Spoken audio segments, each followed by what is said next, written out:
welcome once again Professor Alvaro Cartea from the Oxford University.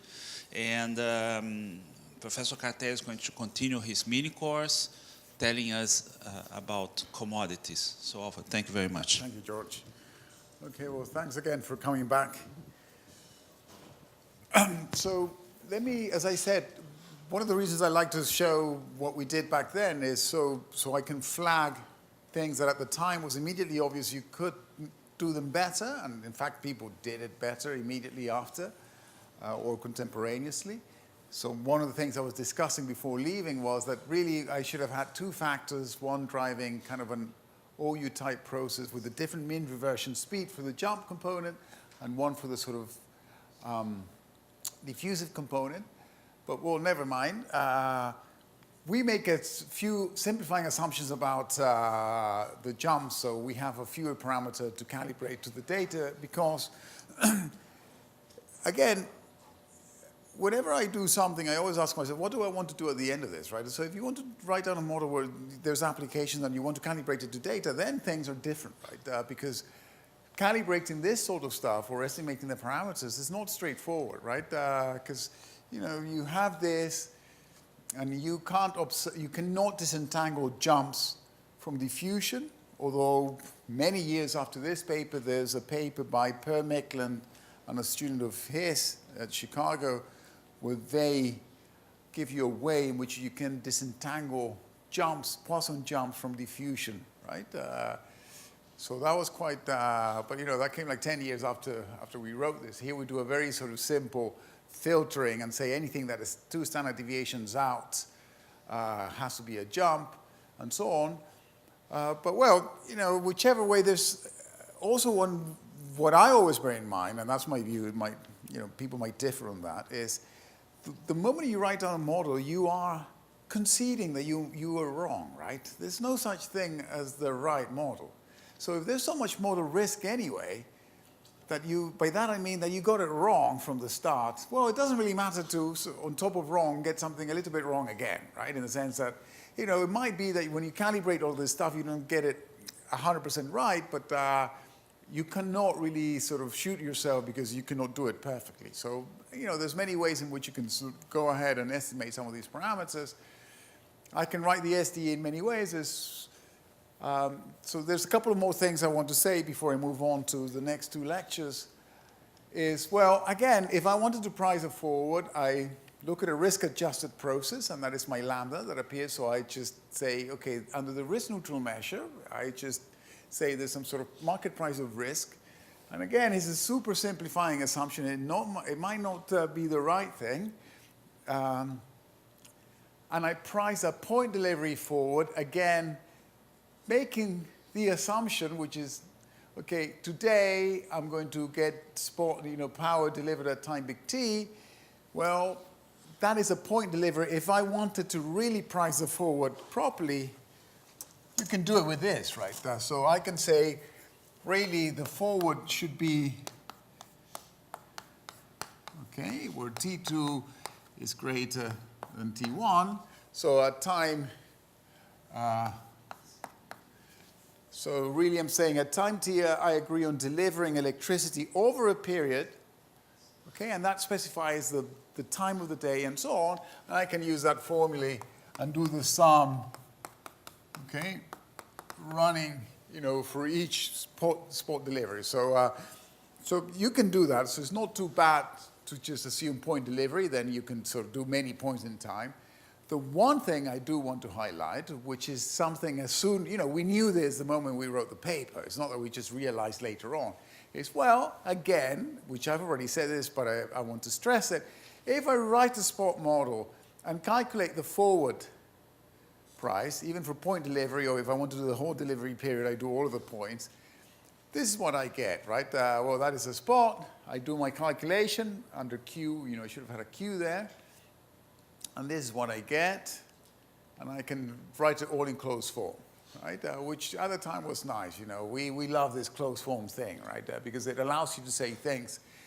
And what I dislike about this is if I look at t being large, and it doesn't have to go to 100 million years, any sort of, 6 months out or a year out, and you were to calculate this, you immediately see that thing kind of goes quickly to 0, so that goes to 1. GT is the seasonal component at time big T, which you assume you know, which is not always true.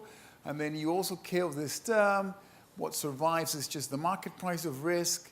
And L here is the intensity of the Poisson jumps, and so on. So you end up again killing, the forward looks like in a straight jacket. It looks like a straight line and tells you that, you base it off information that you're supposed to know, which is not true. Okay? Which is not true. Again, another thing which is not true and I don't like, but it's all very difficult to get around, is assuming a homogeneous Poisson process for the arrival of the jumps in power is really bad idea, right? Inhomogeneous can help you because there's more jumps in the summer in the sort of US market than in the winter, so you can sort of change it. But even like that, if what you really want to do is a spot model to help you manage risk or understand short-term risk, then you have to do a lot of work on the arrival of jumps. Okay? I'm not covering this. You had a question? Sorry? What does the forward curve look like generically?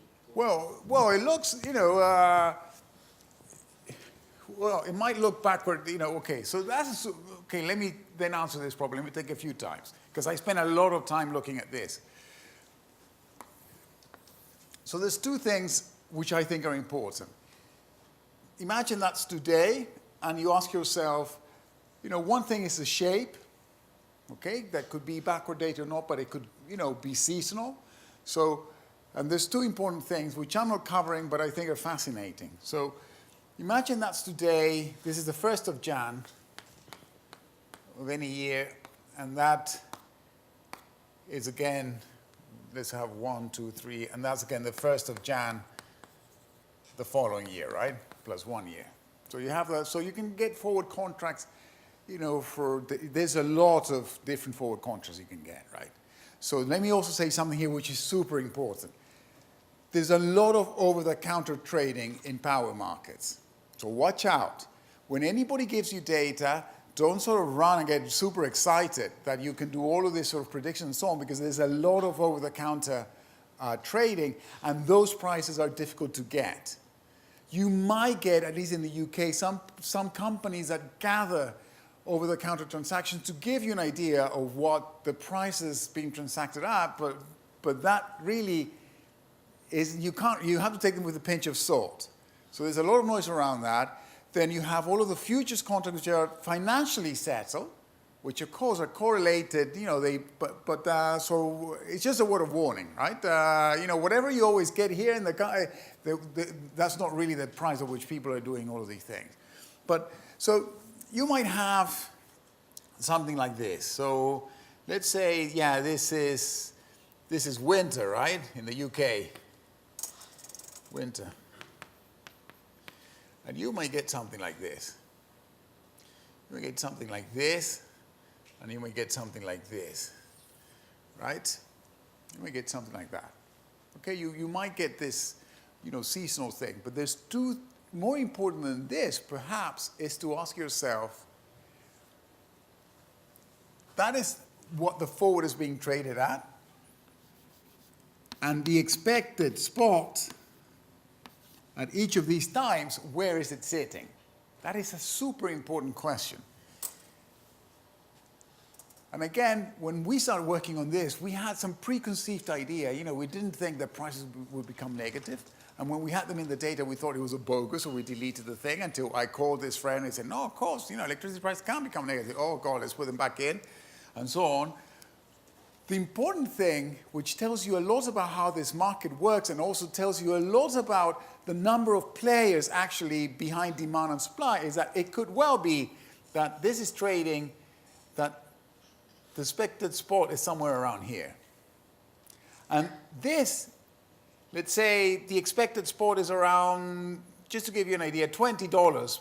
Let's go to New England. So when right? you say expected spot, you mean the historic data?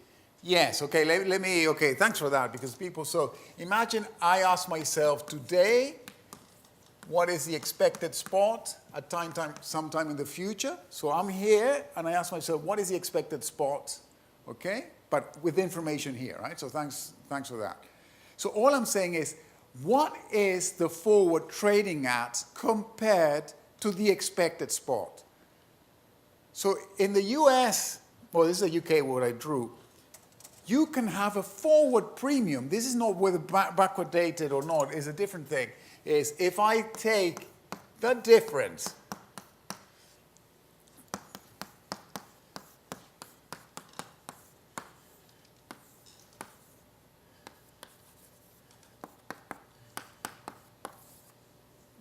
between the price of the forward and the expected outturn with information at time t, okay? This could well be that this forward premium, that I call forward premium, some people might call it forward bias, you have to watch out, some people define it differently. You know, in the US you can have that the expected outturn over summer, let's say $30, $40 megawatt, but the forward is trading at 80, 90, 100. So the difference between what the forward is traded at and what people expect, the whole market expects the outturn to be on average 20, but the forward could be trading twice as much. And of course, the explanation is insurance against spikes is super important. So how much are you willing to pay for a forward will be determined by, you know, how well you want to be insured against spikes. And you tend to see that the forward premium is very, very, very large for summer in the US. In the UK, it's the other way around. But then in the winter times, you can even see it negative, saying that although the expected outturn is around 20 megawatt hour, $20 per megawatt, you might see the forward trading at 18, 15. Okay? And that is kind of an interesting thing because it shows you this is an illiquid market. The fact that you cannot store electricity makes it very difficult for you to sort of arbitrage that. Although people apparently do, well, but if you were in a world where there's a lot of people trading, that forward bias should just completely shrink to zero. Yeah, the question that I asked you was because when you say expectation, Yes. it's expectation relative to the historical. Yeah, under P. So let me write it there. Yeah. You mentioned that. I forgot to write it. So this is the expectation under P, the one. And this is the expectation under Q. Thank you. Okay? And that is a very important question because it reveals a lot about how people drive forward prices over and above the expected spot under this historical measure, but also under. Okay? Which gives you a measure of this jump risk is very high. And then if you really want to insure yourself against any jumps, well, you just get forwards. But if everybody in the system, you know, everybody in the economy is thinking like that, then, you know, prices get, you know, pushed up. The forward prices might get pushed up by a lot. And, you know, the model I'll tell you later about equilibrium, I'll go to, you know, in a very simple way, I'll show you in a sort of static setup how you want to model this. And again, I'll tell you a little bit of the weaknesses from that paper by Binder and Lemon in I think it's 2001, at the Journal of Finance. Any more questions? But that was a very good question because what you expect to be under the historical measure for the spot price can differ by a lot from the forward price. Then you could say that I have to trouble you with one more question. Yes, sure. When the spike hits, what does that do to the forward curve? It normally doesn't move it at all. Yeah, so that's also a very important question because first of all, if the spike is now, and you know the short-lived, it normally doesn't move the forward curve at all, right? If you're talking about a forward that is delivering later on. Even a month away. Yeah. Well, depending in gas, it might make a difference. And one of the things I'll show you is precisely that in the gas model I'm going to show, which is I have a very nice story about how, under the risk-neutral measure, people perceive how long a spike will ripple through in time. So that is a very interesting question, which is, okay, so let me rephrase your question in what I think is an interesting way to ask yourself the question. any spikes you normally see in electricity don't survive for longer than a day or two or three, right? They normally sort of die away because they are demand shocks or supply shocks, which are short-lived, and the supply shocks could be a power plant, sort of broke, right, unexpectedly, or demand just went through the roof because it was a cold day in the winter in the UK, or it was a very hot day in the summer in the US, okay? So those normally die out very quickly, right? And they are unexpected. The question is, how long does a risk-neutral measure ends up assuming that those spikes last for, okay? So one dimension, and so again, this is a very good question. One dimension that I think is very important to ask yourself is, when you're afraid of something happening, you tend to over-insure. And that over-insurance, by that I mean you pay over the odds of that event, right? How does that translate into this? So I'll come back to it precisely when I do the gas talk, but it's a very interesting thing. The risk neutrality might end up exaggerating the damage that the spike might cause.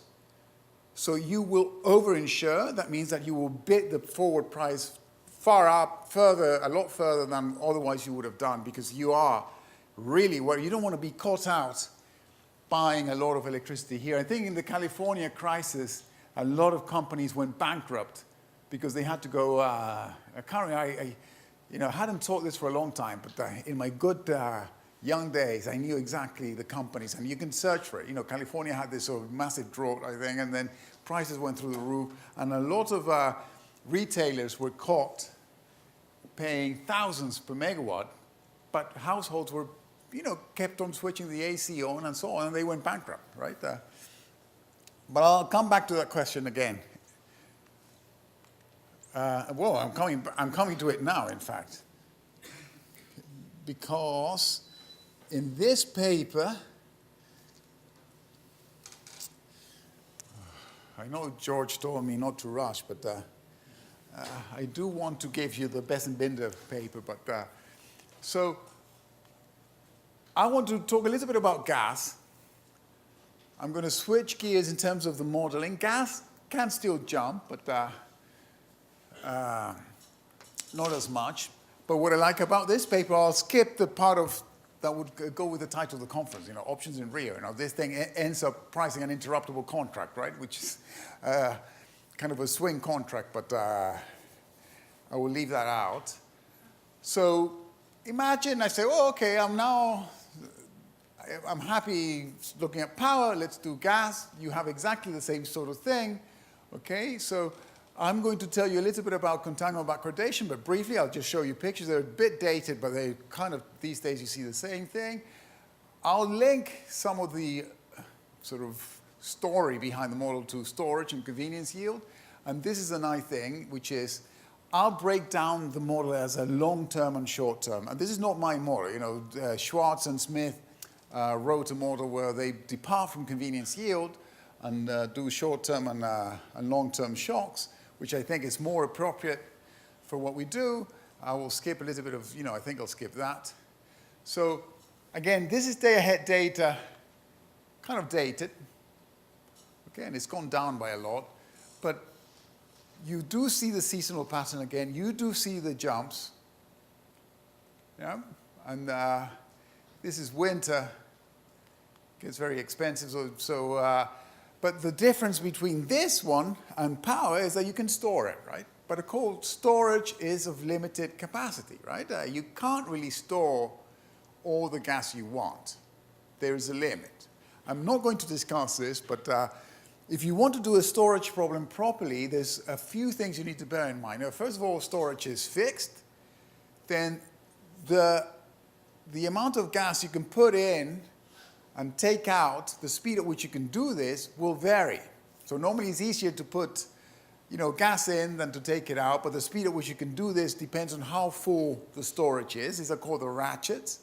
So because people say, an economist that hasn't looked at this say, well, how come I see that price spike and there's so much storage available? Yeah, but the speed at which you can bring the gas onto the supply side is not fast enough to sort of compensate the sort of spike in demand.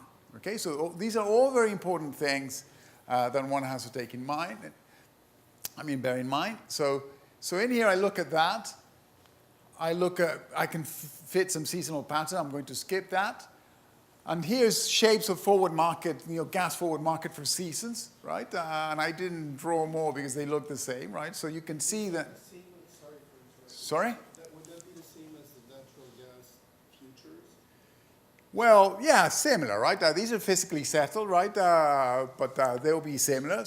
But normally you would see the seasonal pattern that, it gets very expensive for delivery in wintertime and very cheap in summertime. This is UK data, and they seem to be backward dated. So here, of course, is in contango backward dated, but the general shape at the time was going down. But after, if I were to carry on with this picture, gas became very, very cheap at some point. So let me give you a story which is also interesting. So when the Norwegians were building this pipe from Norway into the UK, that was connected to some storage capacity in the UK, and they started testing whether it worked or not. For many weeks, the Norwegians were paying anybody on the British side 5 pence per therm to take gas from them. So meaning that gas prices were negative for a period of a few weeks in Europe, the Norwegian gas, because they had too much gas and they didn't know what to do with it. And of course, on the other end, although there was capacity, it was not easy to just take it and put it in, right? Because, there is a pipe, there's a diameter, and there's so much you can put by the hour, how much volume. So they were paying 5 pence per therm for a while. I think it was connecting to Rough, which is the storage in the sort of North Sea that belongs to the UK. Is an old sort of cavern that's been geared up to store gas. So I'm going to skip this and let's go right to the model, right? So again, I wrote here an exponential model when I could have written something that allowing negative prices. But at the time, I had not seen negative prices in the market.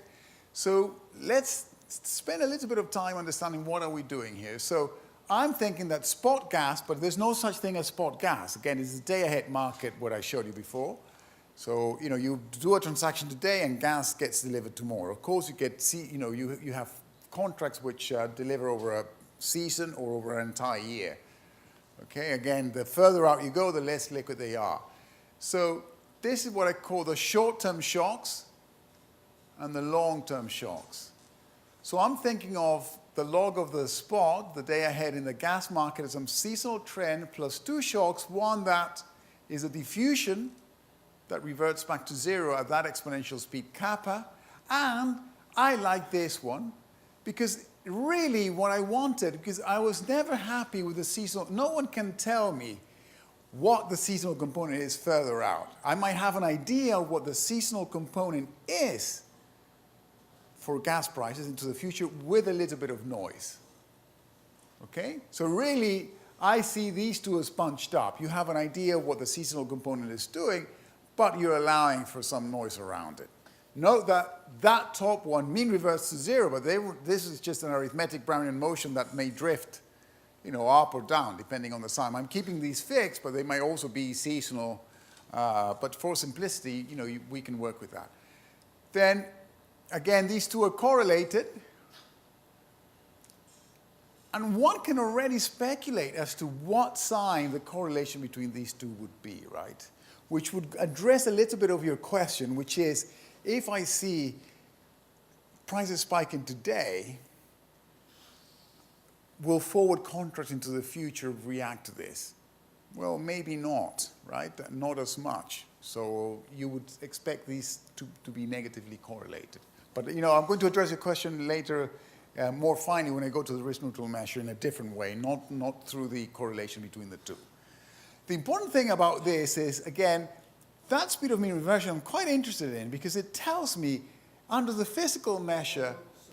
Yeah. To address that particular point, in some of these models, the market, people, the theory at least, requires that the measures be mutually absolutely continuous. Yes. Which means that you're married to the road.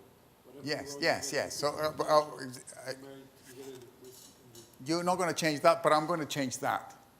So the short answer is I'm going to change the kappa. So I'm a day ahead.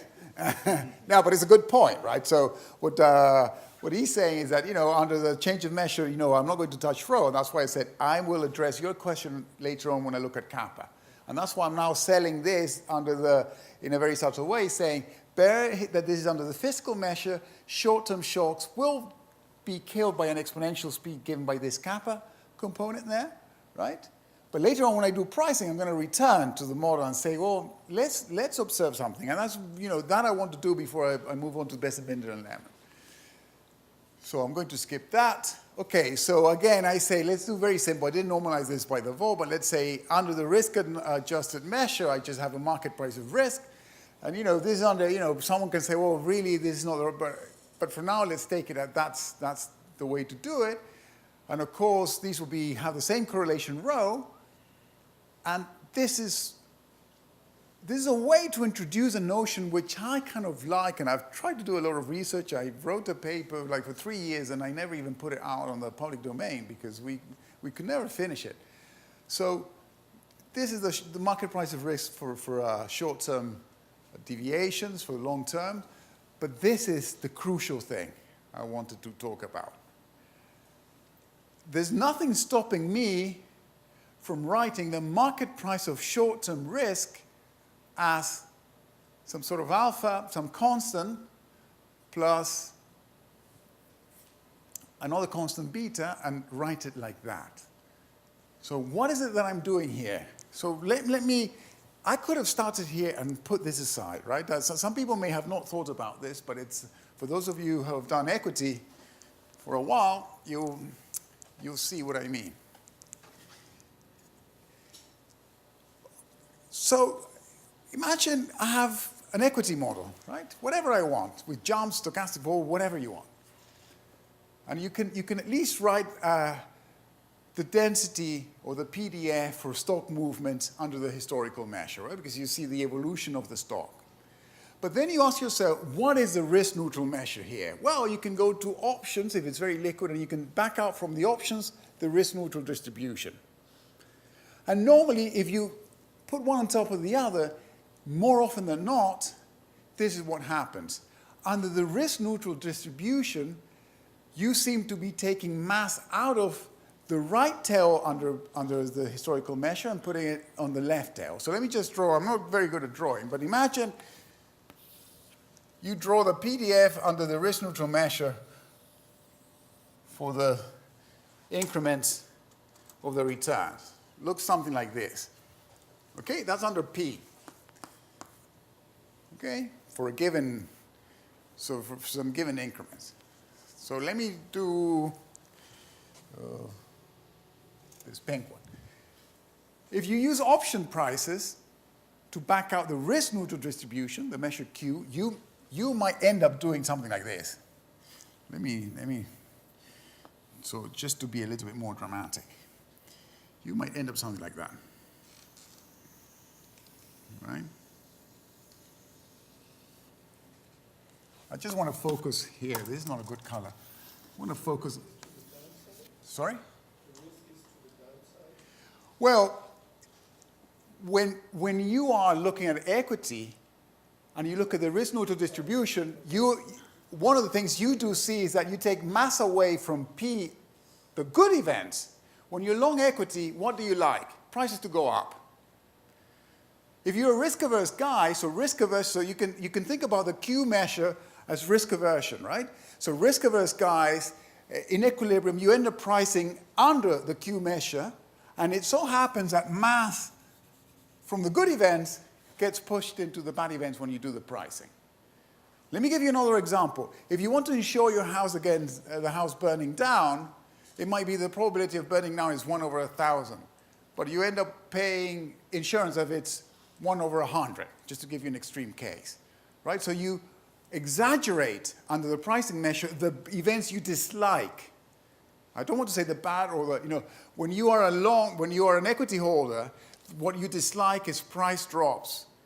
So when you price under the risk-neutral measure, you exaggerate the things you dislike the most at the expense of, sort of under representing the good event.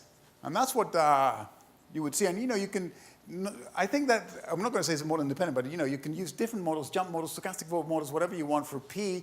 And then when you do the calibration under Q, you end up observing this inequity. Why do I say all of this? Well, in a very subtle way, I'm trying to get at that, but just a story, right? I'm not making any claim that this is hard theory, but what I'm saying here is that I can write in this a fine way the market price of short-term risk, okay? And think of my risk-neutral distribution exactly like the parent P, but with a different mean reversion speed. Okay? And intuitively, this is what I expect. When I'm trying to sort of hedge myself against gas prices, what is it I'm fearing the most? Price hikes. So under the pricing measure, how do I exaggerate the things I dislike the most? I'm still in a Brownian world, so I cannot do much. I can shift the whole distribution to the left. I could do that, well, but vol I cannot change. But I can make the short-term shocks mean revert at a different speed. And if you are really worried about spikes or short-term shocks deviating from zero where they should be, what do you think the new mean reversion speed would look like? Higher or lower than the original one? Higher, exactly. And let's see, and that's borne out by the data. I haven't done this, so I tried to write a mega paper by doing a lot of stuff, and I was too ambitious, but one way in which you exaggerate a bad event in this particular setup is, well, let's see whether the beta component end up calibrating. Also, there's, you mean revert to this one, but if beta turns out to be positive, that will lend support to the idea that the risk-neutral measure might pick up the effect of a short-term shock, even if you knew that it didn't last for a week or 2 weeks. So in gas, it might be. So your question was, will I see a spike today? Will it show up in the forward next month? It might be that you know that that spike in gas prices only survives for a couple of days. But when you look at the forward market, it does react to it. But in that case, you should expect a lower speed of the reversion. That's what you say. Because if you, let's say that you know, sorry. Don't use the microphone. Then I will give it back to you. So I don't indulge in my favorite advice, which is to talk to the speaker. No, what I'm saying is that I do see your logic 100%. But I've thought about this too. And I think that if you have a very high mean reversion, then since the stationary distribution divides the sigma, the vol, sigma chi, by k star, you would increase the volatility of that component, for one. The other thing is if you have a high k star, that also may make you mean revert faster. Yeah. If you mean revert faster, then in a sense, then you should not, then you're basically reinforcing the fact that in the risk-neutral measure, this shock will survive even less. Yeah. Or am I seeing something wrong? Because if you think the shock is going to live forever, but you wouldn't see this, right? So I agree, but it's a question, right? The question, you and I cannot tell the world until we do it, but this at least allows you to say, okay, let me calibrate that beta. And if beta turns out to be positive, well, the shock, the deviation from where it should be is perceived as staying for longer. So if there's a shock up, it will, take. no, if the beta is positive, the deviation. Yeah, sorry, because I have a minus there. Yeah, if it's positive, so I was thinking about the wrong sign. So you're right about that. I was confused with the sign. So if, this enters negative, beta is high, then, we'll kill it much quicker. If it's negative, it will be much slower. And then in the end, what I end up proving is that under the risk-neutral measure, it survives for much longer, the shocks. Okay, so here beta will be negative. Sorry, thanks for that. Yes, you're right. So I was, I had the wrong sign there. Yeah, sorry. So I was confused myself in the sense that, of course, when this goes up, the shock gets killed very quickly. But in the end, this ends up being much smaller. Okay, well, I have to look at the signs. So that is a question that I think is important, that at least allows you to think a little bit about what is it that people are afraid of in these commodity markets and what is that's being priced into these forward contracts, right? So if it's price, jump risk, how do people over-insure? And, it's by a huge amount, at least for the markets I've looked at, especially in power, the over-insurance is incredible, right? Because as I said, you can go bankrupt if you end up doing this. So here again, you can price the forwards. I don't like, again, the fact that, well, here's a little bit better because you have the long-term shocks, but, it's not point delivery. This is point delivery, but if you wanted to do the whole delivery of the period, you can do the integral, so that wouldn't do much. And so there you are. The beta is negative, as you expected, so thanks for pointing that out. So, we didn't have enough data. We did a Kalman filter here, so what you end up showing here is that mean reversion under the risk-neutral measure is around 35 days, whereas under the fiscal measure it could be any time between 14 and 30 days. And had we had more data, I think we would have had a confidence interval which would have clearly said, when you price forward contracts, the pricing measure with this sort of modeling approach would tell, is as people price as if shocks that deviate from where you should be last for much longer than they actually live, right? And that is the similar idea from the equity bit where the event that you dislike the most, you sort of push it up a little bit more and you sort of change the probability mass to overstress what you want to insure against. That is a way of mapping the concavity of the utility function. I'm going to skip. So I have until 1, right? I want to do the best and minimum. So here I had an example of an interruptible contract. 130. Okay, but I want to do the best and minimum lemon. I don't want to rush, and if we finish early, I'm sure people will be happy. Yeah, actually, Alvaro, you can feel free to discuss a little bit with people after and during lunchtime, because we'll have extensive lunchtime. Okay. All right, so I'll do this one. Let me tell you why I want to do this paper, right? This is a paper. Yes. No, that's fine. Do you have any data on these things? On what? Do you have on the futures? Because I heard that the futures are the best place to get data on electricity and or energy, simply because there are people who actually will deal with a physical commodity and or deal with OTC. So if we want to check whether these curves, you can calibrate them and use Kalman filter and so on, what would you recommend as a data source for fitting these models? Right, so for electricity these days, if I want a European, I go to the EPX, right? But those are the Felix contracts and so on, they're all financially settled, okay?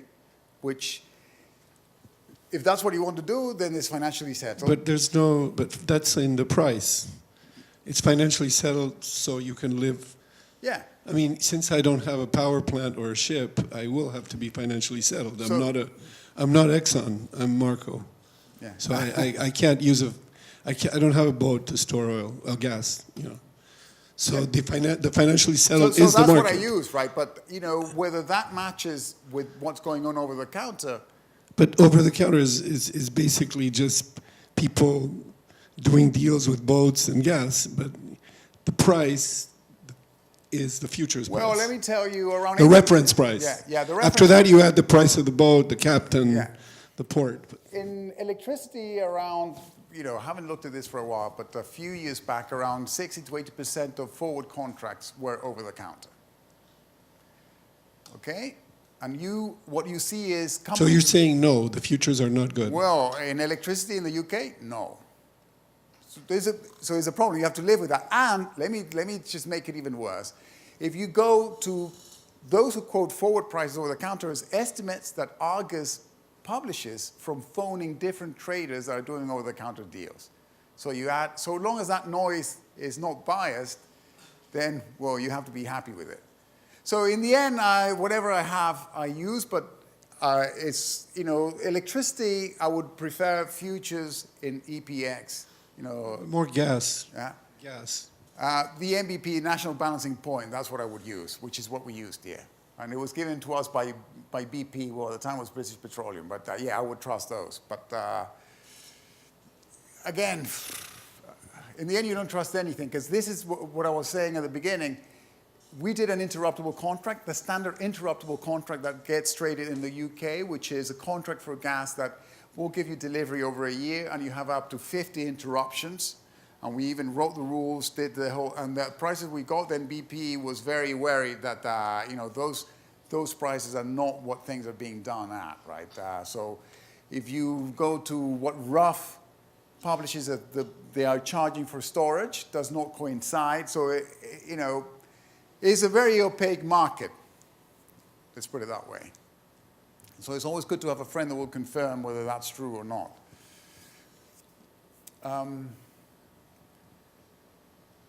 And well, let me tell you, so I didn't show this here. So we're writing a paper on interconnectors, electricity in Europe. So I have from Maritus Spectrum a lot of data. So they gave me closing prices for electricity for each hour or each quarter of an hour closing, okay, for all prices between France and Germany, Germany, France, Switzerland, Germany, all of the connections that, you know. And then after that I said, well, don't you have something which is the run-up to the closing price, like all the deals that were done, right? Because, you know, what you see is closing price is the last price at which things were traded before delivery, right? Or the latest you can do it. But those contracts get traded many times before getting there. And I got that second data set, and no closing prices here can coincide with the others. And you're like, okay, let me just delete that email, because, you know, I don't think they're as organized as one would have thought, right? So you have to take it with a little bit of noise.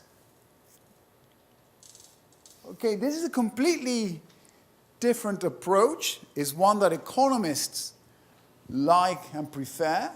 So anybody here who's tried to publish math finance paper and also papers in sort of traditional mainstream finance journals have faced the wrath of referees, right? Okay, reduced form models are good, but you know, this is kind of an equilibrium model, a static one, which makes many assumptions, but the insights are quite interesting, because now I will go back to the question of what is this forward bias or forward premium? How does that come about? Because the way I've done it in my papers is I write a model under P, I guess what the Q measure looks like, and then I sort of look at the difference, right? Well, here I'm going to do something different. Well, it's this paper. I'm not doing it. So it's this paper, 2002, by Besant, Binder, and Lemon in the JF. So it's a one-period model.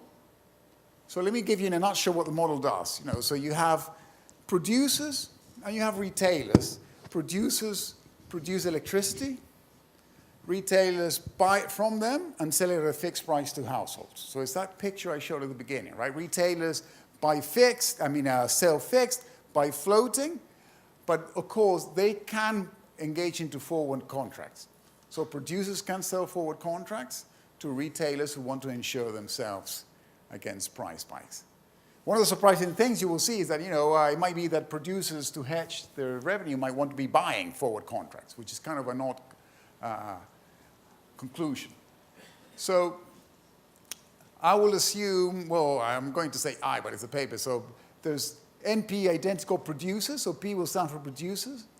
There'll be NR identical retailers, okay? And as I said, this is an important thing, that retailers buy in the spot market from these guys, but sell at a fixed price to households, okay? And that is the price that households, that retailers can charge households. And then this is an exogenous random variable that is a realized demand for retailers. So, you know, retailers will face some random demand. Each producer will have the same cost function. So here F doesn't stand for forward, it's a fixed cost. That's a bad notation, okay? But I use exactly what they had in the paper. So the total cost will be some sort of fixed cost and some marginal cost, okay? And if you choose C to be greater than 2, you get exactly that sort of shape of the supply stack I was telling you about. That each additional megawatt you want to produce is become increasingly costly, right? So that is a kind of that should be the right assumption here, that you have increasing marginal cost. Okay, so you can differentiate that and look at the marginal cost. And the important thing, you can already see that if demand is symmetric, the realized demand, how much people want to consume, having increasing marginal cost will give you this sort of skew to the right. If you look at the distribution of prices, they tend, of course, they're skewed to the right because you have all of these big jumps. You also have jumps down, right? It is true. It is not true to say that spot prices, both in power and in gas, there's jumps down, right? By a jump, I mean something which is not given by Brownian motion unless you sort of send volatility through the roof, right?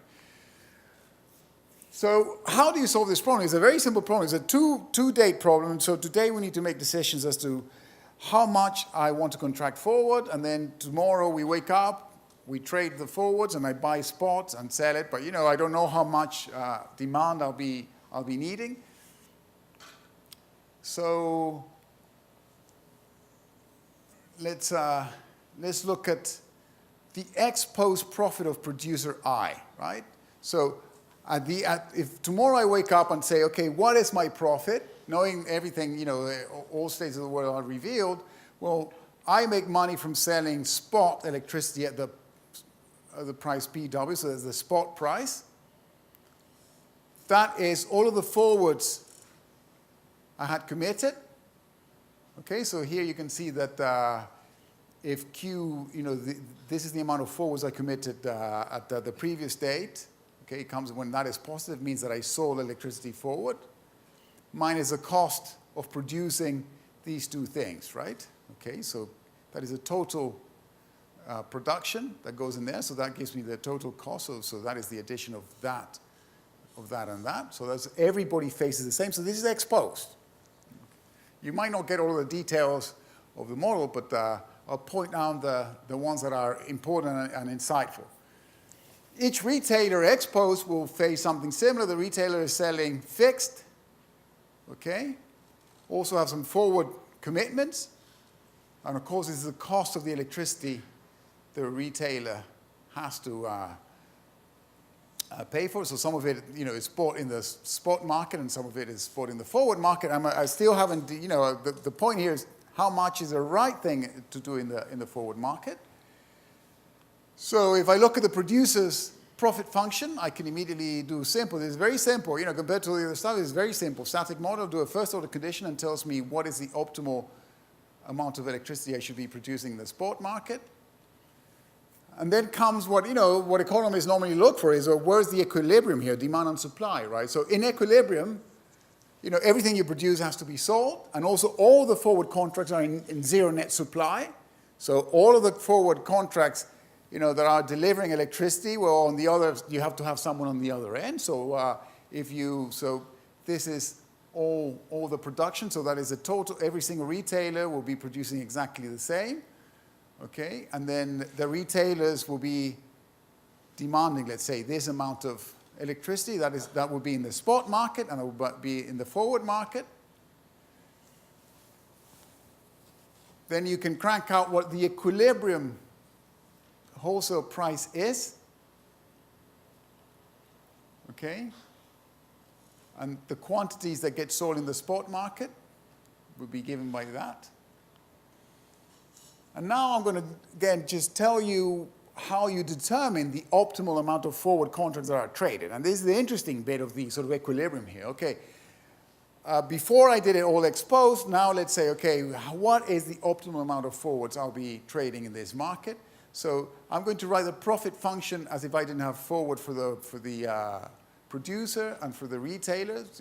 Later on I assume, and this is kind of a big assumption, but, well, not big. It's an assumption like the ones I was doing, risk-adjusted dynamics. Well, each retailer and each producer, but, they're all the same, so just cranking out one will do it, will maximize profits by, well, the expected profits, and I penalize the variance of the profits, right? That's all they do. I do. A is a constant, okay? And this is the first interesting thing, right? The quantity of the forwards that are traded in the market will be given by equation 12. So, you might not have followed all of this stuff, but, here you can intuitively see a lot of things. So the amount of forwards that a producer or a retailer will go for will depend on two important things. Let's just focus on, the next slide I write this up, but this is the forward bias. This is pretty much what I was saying here, right? If the forward bias is positive, meaning that this is the expected spot price under the statistical measure, and this is the forward price, which is, in our previous setup is the expected spot under the pricing measure, but here, in equilibrium, we just don't need to do any changing the measure or anything, that comes to some extent through equation 10. So if this bias is huge, the producer, let's say, would like to sell a lot of forward contracts, right? Because, on average, you're making money. But then you have a correction to the quantity because you want to hedge your revenues. You have to be worried here about the following thing. If you commit too much forward, then you might not be able to exploit any good things in the spot market, or the covariance with your profits without the forwards might be going in the wrong direction. So I've written it here. So the first term, which is the forward bias, is a speculative term, right? Which tells you, well, the higher this bias is, the more you want to sell forward, okay? But that it gets corrected by, the hedging component in your profit function, which is given by that covariance. So you have two opposing forces in here that will stop you at some point. And then the nice thing I like about this is you say, well, for each one of these guys, I can write the covariance. Okay, this is the covariance of the profits with no forward contracts and the power price. Remember, I'm now trying to zoom into this hedging component. I'm trying to understand that everybody would agree that, if I see this bias being really high, I want to sell more forward contracts, right? If this is positive, my quantity will go up. But the hedging component, well, let's investigate the hedging component for the retailer and the producer. So for the producer, you have that there's a clear hedging aspect which says you should be selling forwards, which is what we all expect, okay? The producer would like to sell electricity forward to lock in some cash, but to hedge profits, okay? Because you can sign this stuff, okay? I'm not going to go through all of this stuff, but you can sign it here. On the other hand, the retailer is difficult to sign. But going back to the producer, you can again further decompose that covariance part into two forces. One that says you want to sell forwards to hedge revenue. If this is pretty much what you would like to be doing, right? That because it locks in. The moment you know how much you're getting there, today how much revenue you have tomorrow. In fact, sort of an exaggeration would be I commit all my energy production in the forward market, so I already know today what sort of profits I'm going to be having tomorrow. So I have no variance in my profits, right? So that is, what you could be doing. But you have an opposing effect because your costs will also vary, right? You don't know in the end how much you're going to be producing because of the shock. So because of the spot market, you'll have to also clear it, so that goes against you. The retailer would like to buy fewer forwards to hedge revenue, right? Because if it commits too much, but on the other hand, it's good, right? You don't want to be buying forwards, that many, just a little bit few, and then you want to be hedging costs. I put these two things in blue because when you add everybody up in equilibrium, look at what happens. These two never survive. Because internally in this market, let me read equation 13 first. So the price of the forward is given by the expected spot plus some correction. Okay? Which makes sense. Everybody can say, well, why isn't the price of the forward the expected spot under the statistical measure? Well, it has a correction, and that correction comes from this pressure from both the buyers, from the retailers and producers, okay, to do some hedging. But the hedging, and the next, the following slide would even be sort of more striking. The hedging is kind of odd because you want to sell forwards to hedge revenue. You want to buy forwards to hedge costs. But in equilibrium, these are washed away. It's like when you talk about systematic and unsystematic risk in the CAPM model, there's risks that can be hedged away. So these risks compensate each other. So the only ones that survive in the price of a forward is the risk, well, how many forwards I want to sell to hedge my cost for the retailer, and how many forwards I want to buy to hedge revenue for the producer and for the retailer. So in here you have a very nice expression that says, well, the price of a forward has to be the expected price of the spot under the statistical measure minus some sort of correction. Well, it could end up being positive or negative. What is important here that, N is the number of participants I have in the market. So you can clearly see in a market where I have a lot of retailers and a lot of producers, there's no forward bias or forward premium like I wrote here. So if you have a market with a lot of retailers and a lot of producers, the forward market should give you a price which is exactly the same as the expected spot under the statistical measure, something we don't see in the data, of course, because it is not true that this number is very large. The number of retailers and the number of producers, is small enough for that to survive. The one thing this model does not have is true speculators. So you see, the important thing about to note here is that Besson, Binder, and Lemon write a paper where only those with physical needs, so Marco was talking about futures and speculators, so those guys are not here. The question is, what would happen in a market where speculators see a bias and take the opposite position, right? So you can sort of extend this model, and we did it. In fact, that paper I have with Eduardo Schwartz, and we've never finished it, to be honest. Not because of Eduardo's fault, but because of mine. Because it was very difficult to do some stuff, and then we put it aside and forgot about it. But you can take this model and add speculators to it, and what really ends up driving then the forward price. So, okay, let me take that back a second, because this is a very important, again, policy question could be. Imagine you are in the UK, and I'm sure in the US, but in the UK, at some point, people realized this, in the gas market, for example, that forwards were being traded too expensive compared to what the outturn was. You have to watch out, because journalists see one outturn as the expected value. So journalists would say, why were the forwards being traded at 50, but prices, when it came to delivery time, were 20?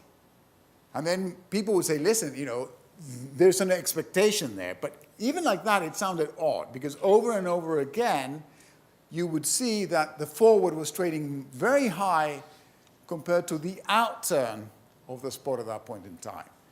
So one of the ideas was, well, we need a financial market or a more developed market where people can come with the appetite, with the risk appetite to sort of do transactions and kind of shrink that down.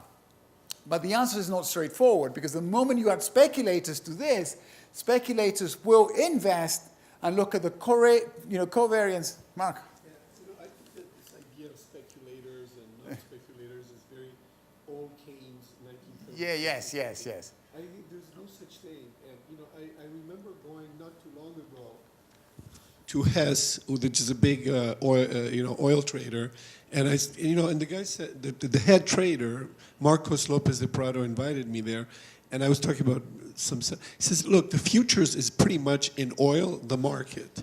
So the idea is that, for example, something like WTI or Henry Hub for gas, which is what you're talking about, these things already have not only speculators, but they have, there's nothing that prevents a company like Hess or like Exxon or Total or BP to trade futures. In fact, they're big futures traders.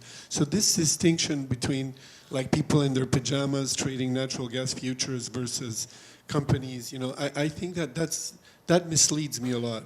The way I think about it is that the futures is the reference pure price where the Q measure and the P measure live, and everything else adds to that. Everything else is an OTC specific delivery, rate, cancelability, grade. Doesn't have to be gas. It could be gas, like in Brazil. It could be Brazilian LNG for the car. It could be gas for the house. You see what I mean? Yeah, no, so I agree. I think in order to model, you have to model the pure thing. You can't model the more exotic thing. No, I agree. The question is, I remember at the time Gordon Brown was prime minister, the question was, well, is this market not liquid enough? So the question that was posed in the sort of mid 2004, 5, 6, 7 was, is this market showing such a big difference, such a bias? This was a big term for gas. This market was actually showing an enormous bias. Yeah. I mean, there was actually, over that period between 2004 until the financial crisis in 2000, when it fell in 2008, there was an enormous speculative bubble. But that was even in the fundamental price, that is the price of commodities grew completely independently by a factor, by a beta about of 2 with respect to the rest of the industry. And, yeah, but I'm talking about the forward bias, right? I'm talking about this term, not... that's why. Just to go to what says Marco, that at this stage, it becomes extremely difficult to disentangle what is fundamental from what is... because the fundamental itself is biased. Yeah. No, I agree. So. I want to add one more thing. In the period do you make reference to, which is the second half of the 2000s, something happened, and perhaps the 2000s, is that you had the equidification, the investment funds using commodities as a decorrelated, and in fact CTAs. Well, you were not in the first hour of my talk this morning. Yeah, right? the CTAs. Yes, I mean, yes, the yes. CTA The industry is financialization of huge. commodities, so I mentioned that. So that really changed the ballgame. So this changes I wasn't here, I apologize. Yeah, no, but it's... But that's, you see, so this kind of thing, I think that, well, I guess your model right now, you're sort of trying to make a policy model. Yeah. But in terms of a price discovery, ARB model, I don't know, it's a little, I guess this is the part that I don't really understand, but... Yeah. No, I agree. So, so in the morning you didn't miss much, but I did mention that I did have a correlation matrix say, but then at some point, people started, sort of exploiting this sort of independence between commodities and portfolios of say, SP 500, and that's changed a lot, and we know prices have moved a lot. So all I'm referring to is, again, this is Besson, Binder, and Lemon. What I like about this, it tells you, in a nutshell, what the forward bias looks like. It doesn't have speculators. I agree with you. It is very difficult. It's a puzzle to me. Why do I observe that, and why isn't BP taking advantage of all of that, for example? Why don't you see, if consistently you are seeing a forward bias, which is positive, why don't you sell a few more forwards, right? You just sell futures. Oh, sell the futures. Yeah. But I did this model, yeah. But... So you can use this for the futures. I agree, but you would then expect this to, this bias to shrink in the futures market, right? Yeah, there's always, everybody has their niche. I think that producers like BP have a niche activity. They can make money by selling gasoline or by selling futures and selling, there are many shipping things. There's no one business. And this kind of bias is there, and it's indeed. I don't want to be delivered gas in my house. Yeah. So I will have to get out. You go to the future, yeah. I go to the futures and then I'll pay up to get out. Yeah. Everybody pays up. The short people are squeezed at the end. There's a squeeze. And the deliverers can orchestrate that squeeze. That's part of the business. Yeah. It's always going to be there. I'll finish soon. I'm not going to take much longer, right? But Yeah, I'm a bit worried because we have a limited time for the lunchtime. Yeah, okay. I think that there's a business. We can... I think here that the business is one thing. The math finance is best studied at the level of contracts, the structure of liquid or semi-liquid futures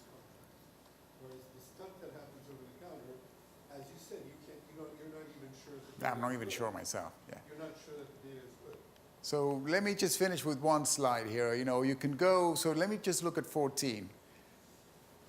And if you look at that, you can sort of do a Taylor expansion. There's a couple of ways in which you can show 14 says that the price of a forward is, again, the expected spot under the statistical measure plus two corrections. One has to do with the variance of power prices and the other one the skewness.